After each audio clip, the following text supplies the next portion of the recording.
मौका दिया है, पूरा हाथ उठा के जितनी मालिक ने ताकत दी है एक बार लगा के बोलो ना सुभान अल्लाह।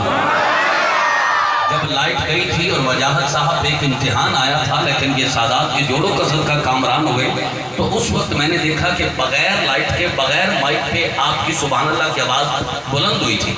तो मैंने भी यही चाहा कि अगर आपकी आवाज़ कम हुई तो साबरी साउंड को हटाऊंगा और साबिर बन के बगैर ही माइक के इंशाअल्लाह नौकरी पेश करूंगा, लेकिन आपकी आवाज़ सुनना ज़रूरी समझता हूँ। आपकी मेहरबानी। चंद अशार मैं पेश करता हूँ सैयदा पाक की बारगाह में, और जिक्र शुहदाए करबला है उस हवाला से चंद अशार इंशाअल्लाह पेश करके आखिर में जो मेरे हिस्से में ऐलान है वो इंशाअल्लाह किए देता हूँ। खुशबू वाला भाई बैठ जाएगा। मैं सबका ऐलान कर सकता हूँ, आज मेरे जिम्मा सिर्फ एक ही ऐलान है। आपका भी ऐलान मैं रोज़ाना मुकर्रर ही इसी काम के लिए हूँ, आपका भी करूँगा। और मैं देख रहा हूँ आपने काफ़ी चक्कर लगा लिए, इन्होंने थोड़े नाल चंगी नहीं की थी। इंशाअल्लाह थोड़ी देर बाद ऐलान करता हूँ और ये आपकी भी खिदमत करेंगे।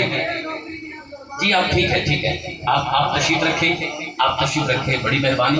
ये आप ना भी कहते तो मैं ये समझ चुका था कि आप इसके लिए नहीं आए, क्योंकि जो इसके लिए आते हैं तो हम रोज़ाना रात को उसको कहते हैं खुशबू वाले को बैठ जाओ, वो बैठते ही नहीं। आप